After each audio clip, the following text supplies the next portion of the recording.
Bueno, todos queremos saber qué va a pasar con la economía argentina, ¿no? Cómo va a reaccionar la actividad después del default. Está con nosotros Marina Poyetto, es economista y directora, socia del estudio Bain. Marina, ¿cómo estás? Buenas tardes. ¿Cómo te va, Pablo? ¿Qué tal? Un gusto. Bueno, Marina, en primer lugar, ¿cómo estás viendo el recorrido un poco de los bonos, de los activos argentinos, ¿no? Porque la caída no ha sido tan grande para un default. No, no solo no ha sido tan grande, sino que todavía tenés valores por encima de los que tenías el 12 de junio, justo antes de que la Corte Suprema rechazara el caso argentino. Y de hecho, la última hora, tenés una recuperación respecto a los niveles de hace un rato. O sea, lo que tenés es un mercado que todavía está viendo cuál es el comportamiento del gobierno en enero. O sea, si lo que tenés es el discurso del ministro tuvo que ver con un cambio en la voluntad de pago o en la voluntad de arreglo, o si lo que hay es básicamente una exageración para intentar de minimizar los costos asociados a la RUFO. Y en el medio lo que tenés es una caída de un acuerdo privado con bancos locales y la perspectiva de que podría haber un arreglo con bancos extranjeros que de alguna manera aporten o una garantía o compren el stay hasta enero. O ¿Ves sea, posibilidad, Marina, que esto se destrabe y que no se prolongue tanto esta situación de default?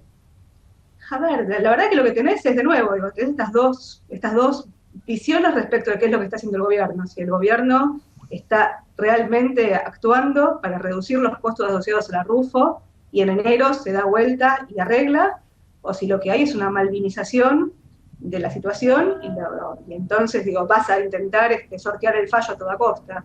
Obviamente los efectos de un caso y el otro son distintos y eso va a depender de qué es lo que el mercado piense, de qué es lo que están haciendo. Si el mercado piensa que en enero se arregla, que es lo que se está esperando, se está pensando hoy, es probable que haya algún acuerdo entre privados o que haya un mercado que sostenga precios relativamente altos hasta enero. O sea que los costos del default en el corto plazo, si el mercado piensa eso, deberían ser en alguna medida acotados. O sea, no vas a abrir el mercado de capitales como se esperaba si terminabas de cerrar el capítulo pendiente de la agenda del crédito, pero tampoco vas a un escenario de caída más fuerte, digamos, de suba más fuertes en las tasas. Y ahora, hacia adelante, va a depender, digamos, de cuál sea la postura del gobierno, y lo que yo creo que hay es un riesgo, en todo caso, de que el gobierno piense que si los costos del default son acotados porque el mercado está de alguna forma pensando que en enero se arregle, bueno, intente pisar el palito de sortear el fallo. O sea, estás en un juego con final abierto. Claro. Obviamente que la próxima pregunta está relacionada con estos dos escenarios que marcás vos una vez que Argentina ya entró en este estado de cesación de pagos, más allá de que Kicillof se niega a reconocerlo, ¿no?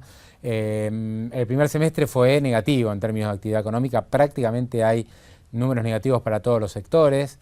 Y julio, que recién terminó, pero bueno, ya vamos conociendo algunas cifras. Por ejemplo, hablaba con Osvaldo Cornide en CAME y me decía que julio también fue negativo en términos de consumo, aunque ellos esperaban algún amesetamiento. ¿Qué es lo que hay que esperar para los próximos meses? ¿Que continúe este tobogán en la actividad o crees que hay alguna chance de estabilizar en niveles un poco más bajos el consumo, la producción industrial, etcétera?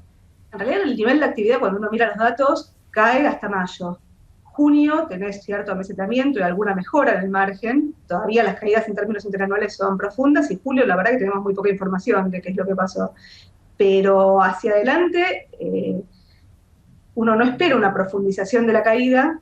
Nuestra proyección hasta ahora venía siendo con una estabilización de la caída y una caída en promedio del 1,5%.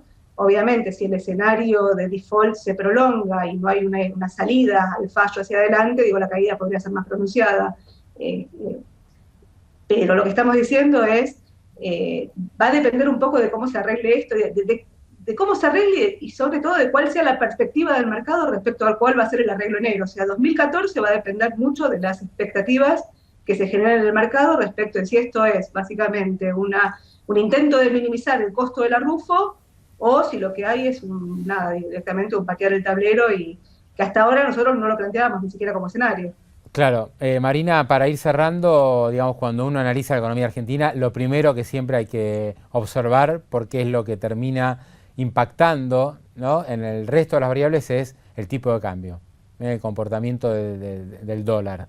En los últimos días vimos un poquito más de presión cambiaria. ¿Crees que este va a ser el tema central en los próximos meses, con un Banco Central emitiendo muchos pesos y al mismo tiempo perdiendo reservas por los próximos vencimientos y, bueno, los compromisos como pago de energía y otras cuestiones?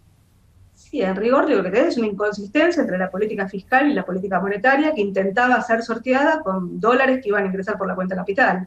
Cuanto menos dólares te ingresen por la cuenta capital, digamos, no vas a poder ser expansivo desde el lado fiscal y expansivo del lado monetario. O sea, vas a tener que contraer parte de esos pesos que emitiste por la otra ventanilla y eso es más tasa de interés. Por eso, de nuevo, depende de dónde se estabilice la tasa de interés de la deuda argentina y en qué medida puedan conseguir algunos dólares por la cuenta capital para definir el escenario en la segunda mitad del año. Lo que queda claro es que la agenda del crédito es parte de una necesidad de la política. Por eso creemos que este argumento de la malvinización no es correcto y lo que está haciendo el gobierno es minimizar el riesgo rufo.